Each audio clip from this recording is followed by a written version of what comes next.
Bom, gente, vamos dar início a mais um vídeo referente ao projeto Psicologando, tá? Nesse vídeo de hoje eu irei conversar com vocês sobre arquétipo e imagens arquetípicas, né? Que é um assunto, é um tema o qual eu já tratei no vídeo anterior, cujo título do vídeo é a Psicologia Analítica de Jung. Só que eu tratei de forma bem superficial e já há um tempo algumas pessoas vêm me pedindo para eu dar uma ênfase nesse assunto. Então hoje estarei atendendo a esse pedido, tá? Vou iniciar falando sobre os arquétipos para depois a gente partir para uma diferenciação de imagens arquetípicas, certo? Então o conceito de arquétipo, ele surgiu em 1919, tá?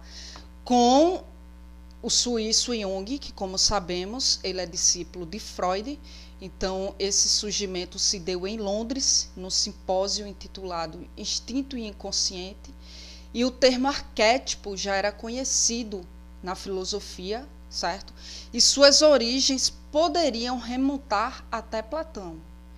Quem solidificou esse termo, arquétipo, foi o Jung, porém ele já é um termo conhecido proveniente da filosofia. Então, em sua etimologia, o termo arquétipo é formado pelo termo arche, que é oriundo do grego, que significaria primeiro, antigo, regente, dominante, original, e tipos, que também é oriundo do grego, que significaria marca, impressão, molde ou modelo. Então, desse modo, o termo arquétipo exprimiria a ideia de um molde, né? Um molde uma marca ou um modelo original. Então, apesar do termo só ter sido introduzido em 1919, a ideia de arquétipo já estava presente nas publicações de 1912, onde Jung ele relatava seus estudos acerca das imagens primordiais, né, imagens que se manifestam na psique e que poderíamos observar uma relação com a mitologia. Então, por volta de 1917, Jung ele começa a se referir dominantes do inconsciente coletivo, ou seja, ele em 1917 ele refere-se ao arquétipo como sendo um dominante do inconsciente coletivo. Segundo ele, os arquétipos são conjuntos de imagens primordiais, né, originadas de uma repetição progressiva de uma mesma experiência durante muitas gerações, que estão armazenadas no inconsciente coletivo. Então, assim, compreende-se que o arquétipo é um padrão de organização psíquica, daí o termo inconsciente coletivo. Então, assim, o psiquismo se organiza em torno desses padrões, né, fazendo com que todos os indivíduos, em toda parte, tenham uma organização psíquica semelhante. Então, falar em arquétipo significa reconhecer que temos uma predisposição a determinados comportamentos, assim como a predisposição à aprendizagem. Então, deve-se notar que essas predisposições são comuns a toda a humanidade. Daí o termo inconsciente coletivo, né? São padrões que vão assumir a forma da cultura em que o indivíduo se encontra, mas a sua essência, ela permanece a mesma em toda a cultura. Como, por exemplo, a maternidade. Ela se manifesta em todas as culturas, não é verdade? E se caracteriza essencialmente pelo cuidado e nutrição da prole, tá? Porém, o termo e a forma como a mãe vai cuidar e nutrir de seus filhos depende da cultura onde essa mãe vai estar inserida. Então, tem também o arquétipo do herói, por exemplo. Né? É um exemplo, o arquétipo do herói é um exemplo de algumas figuras que todos nós temos no imaginário desde criança, está lá no inconsciente coletivo. Né? E essa figura, ela independe de onde fomos criados, né? Do país que vivemos e das nossas religiões e crenças. essa imagem do herói, ela é muito parecida para todos, né? Trazendo um pouquinho para o nosso cotidiano, a nossa realidade. Ao escutarmos canções e músicas, por exemplo, né? As canções e as músicas, elas podem provocar diferentes emoções em cada um de nós, certo?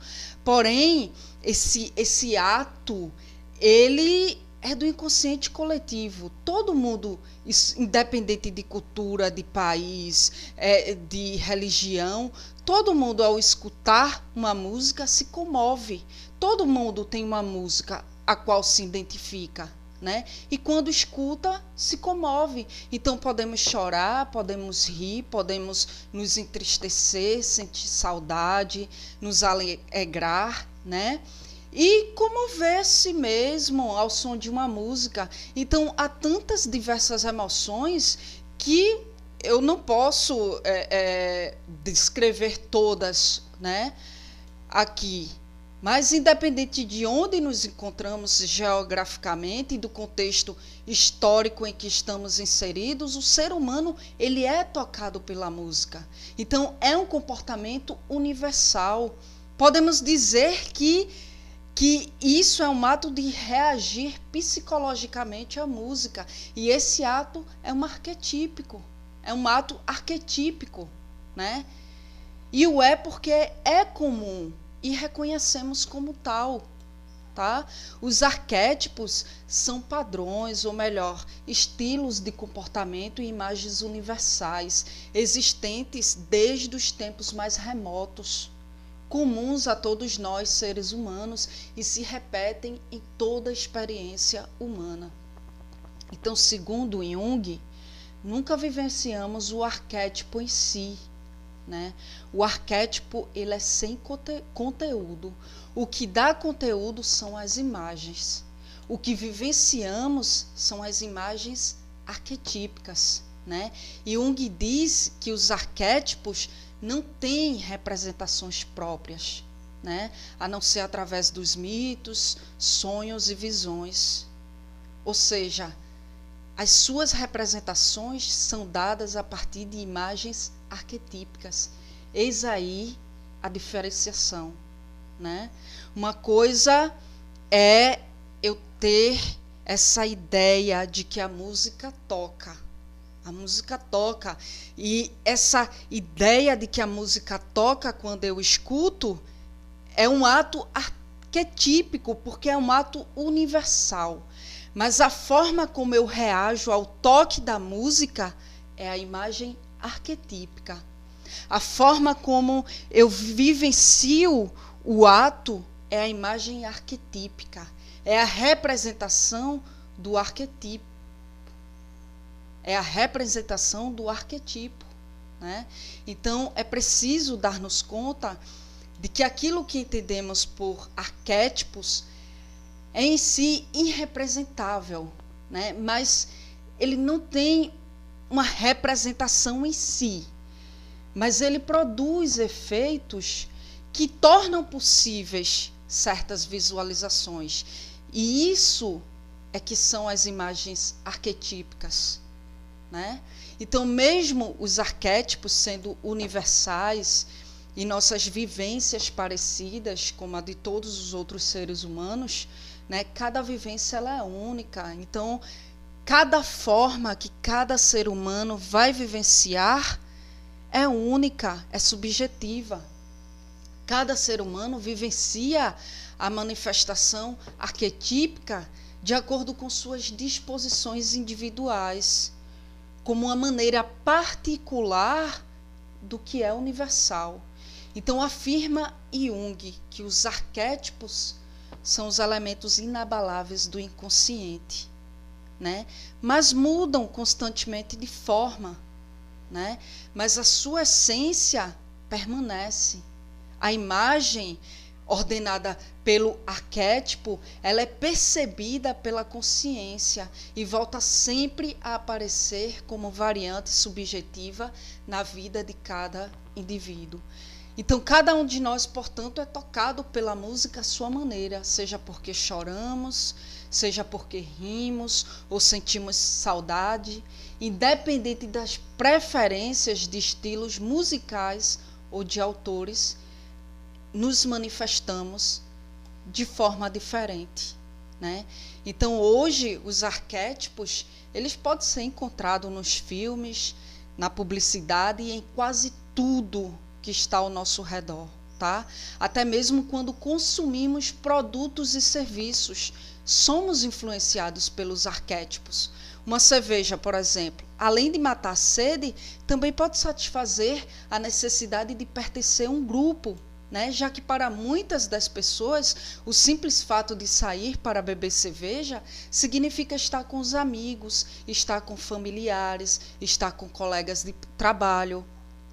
Portanto, nesse caso, a marca de cerveja que souber usar o arquétipo certo, ela vai conseguir transmitir essa mensagem, né? De forma consistente. Eu li um blog, né, onde eu achei bastante interessante, onde relata um estudo que foi feito nesse sentido, né, por Pedro Calmon. Em 2009, Pedro Calmon ele realizou uma pesquisa com o objetivo de identificar qual é o arquétipo que as pessoas associam à marca Skol. E o objetivo do estudo era provar que uma marca de sucesso ela possui um arquétipo bem definido e por isso é uma marca de sucesso, né? E para provar isso, nada melhor do que usar a Skol, que é uma das marcas de cerveja mais querida do país e líder de mercado, né? Então, o que é que acontece? Os resultados do estudo, os resultados foram os seguintes. Foram ouvidas 160 pessoas e 89% delas associaram a marca Skol ao arquétipo do bobo da corte, né? Ou seja, a maioria das pessoas associaram a marca Skol à diversão e descontração, né? Ou seja, o ritual de sair para beber cerveja é um clima, normalmente envolvido por um clima de descontração e despreocupação com os amigos. E a Skol é exatamente isso. Ela é uma marca de sucesso porque ela conseguiu trabalhar muito bem o seu lado bobo da corte, né? Quando o arquétipo do bobo da corte está ativo em uma pessoa e a pessoa vivencia, né? Ou seja, se manifesta quando com esse arquétipo ativo, ela quer apenas se divertir, né? E aí a forma como esse arquétipo é ativado e ela vivencia isso é a imagem arquetípica do bobo da corte, né? O desejo básico desse bobo da corte é ser espontâneo, né? E recuperar aquele espírito brincalhão que todos nós tínhamos quando éramos pequenos. O arquétipo do bobo da corte ajuda a viver no presente e permite ser impulsivos e espontâneos. Enquanto aquele cara comum e o amante ele fazem uso da autocensura para se adaptarem ou se acomodarem no grupo ou para atrair os outros. O bobo da corte se solta completamente, mostrando que a pessoa pode agir de forma espontânea e natural, né? E ainda assim ser acolhida e admirada pelos demais. Então, no marketing, minha gente, o bobo da corte é o arquétipo perfeito para as marcas de cerveja. Os comerciais de cerveja, que costumam ser divertidos e espirituosos, demonstram bem a similaridade com este arquétipo, né? Por exemplo, o ritual de sair para beber cerveja é normalmente envolvido por um clima de descontração e despreocupação, um ambiente sem pressões, né? Em que todos são semelhantes, aceitos do jeito que são e onde a cerveja é o grande nivelador desse ato.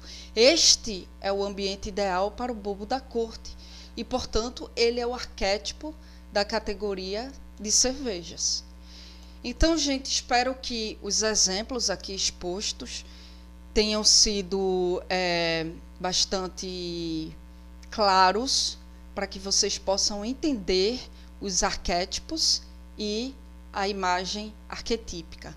Se ainda houver alguma dúvida, vocês podem entrar em contato comigo através do link do meu Facebook, onde eu vou deixar embaixo no comentário dos vídeos. Também vou deixar embaixo os links dos meus demais canais. Quem não utilizar Facebook pode entrar em contato comigo através do meu e-mail, anacarla.araújo2803@gmail.com.